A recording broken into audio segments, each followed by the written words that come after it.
Guys, എല്ലാവർക്കും സുഖമല്ലേ?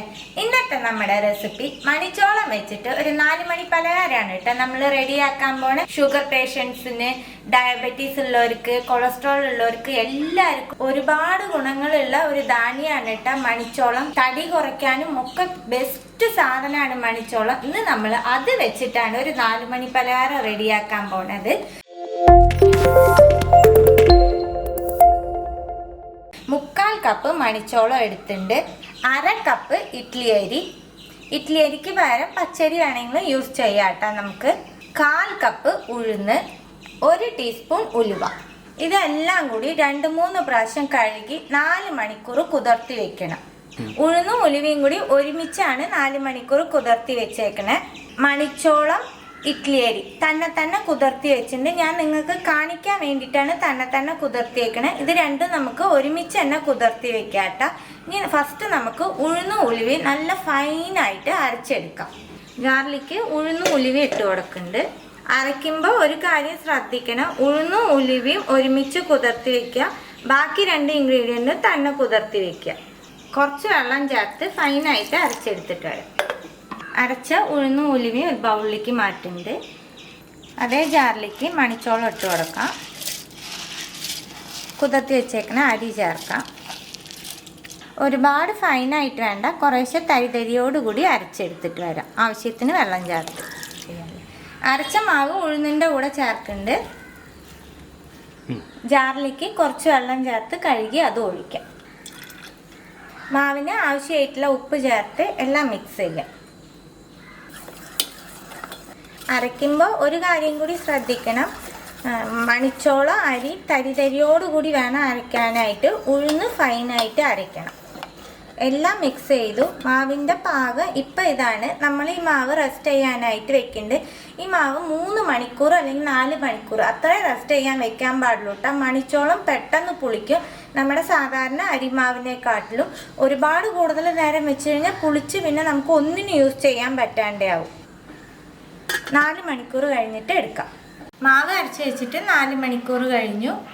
ആവശ്യത്തിന് മാവ് പുളിച്ച് കിട്ടിയിട്ടുണ്ട്. ഇത് കണ്ടില്ലേ, ഒരുപാട് പുളിപ്പിക്കേണ്ട കേട്ടോ. നമ്മളിപ്പോൾ ഉണ്ടാക്കണ ഈ ഒരു സ്നാക്കിന് ഒരുപാട് പുളിക്കേണ്ട ആവശ്യമില്ല. ഈ മാവിൽ തന്നെ നമുക്ക് ദോശ ഉണ്ടാക്കാം. അതുപോലെ ഈ മാവ് നമുക്ക് അരച്ച് എടുത്ത് വെക്കാം കേട്ടോ. ആവശ്യമുള്ളത് നമുക്ക് ഉപയോഗിച്ചാൽ മതി. ഞാൻ കുറച്ച് മാവ് മാറ്റി വയ്ക്കുന്നുണ്ട്. കുറച്ച് മാവ് മാറ്റി വെച്ചു. ഇനി നമുക്ക് ഇതിലേക്ക് സവോളയൊക്കെ ഒന്ന് വറുത്തിടാം. പാൻ ചൂടാവുമ്പോൾ ഓയിലോ വെളിച്ചെണ്ണ എന്താണെന്ന് വെച്ചാൽ 1 ടീസ്പൂൺ ചേർക്കുക. 1/2 ടീസ്പൂൺ കടുക്, 1/4 ടീസ്പൂൺ ചെറിയ ജീരകം, 1 ടീസ്പൂൺ കടലപ്പരിപ്പ് ഒന്ന് മിക്സ് ചെയ്യുക. ഒരു സവാള ചെറുതായിട്ട് മുറിച്ചത്, കുറച്ച് വേപ്പില. സവാള നല്ല സോഫ്റ്റ് ആക്കി എടുക്കണം. സവാള നല്ലോണം സോഫ്റ്റ് ആകുമ്പോൾ 1/2 ടീസ്പൂൺ കാശ്മീരി മുളക് പൊടി, 1/4 ടീസ്പൂൺ ചില്ലി ഫ്ലേക്സ്. നമ്മൾ ഓൾറെഡി മാവിൽ ഉപ്പ് ഇട്ടിട്ടുണ്ട്. ഉപ്പ് കറക്റ്റാണ് ബാറ്ററിൽ. ഉപ്പ് കുറവ് തോന്നുകയാണെന്നുണ്ടെങ്കിൽ മാവിലിടണ്ട. ഈ മിക്സ് നമ്മൾ റെഡിയാക്കുമ്പോൾ അതിൽ ചേർത്താൽ മതി. അപ്പോൾ കറക്റ്റായിരിക്കും കേട്ടോ ഉപ്പ്. അതുപോലെ ഇത് ചെയ്യുമ്പോൾ ഓയിൽ കുറച്ച് യൂസ് ചെയ്താൽ മതി. ഒരു പിടി നാളികേരം ചിരകിയിട്ട് ചേർക്കുന്നുണ്ട്. എല്ലാം ഒന്ന് മിക്സ് ചെയ്തതിന് ശേഷം കുറച്ച് മല്ലിയിലയും കൂടി ചേർത്ത് നമുക്കിത് മാവിലിട്ട് കൊടുക്കാം.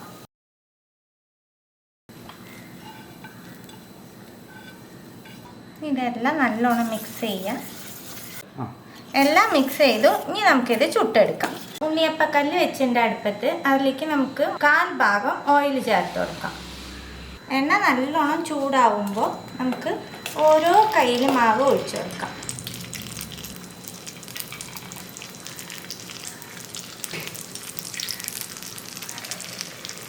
ഫ്ലെയിം മീഡിയത്തിൽ വെച്ചിട്ട് ഇത് നമുക്ക് അടച്ച് വയ്ക്കാം. ഒരു ഭാഗം ആകുമ്പോൾ നമുക്ക് മറിച്ചിട്ട് കൊടുക്കാം.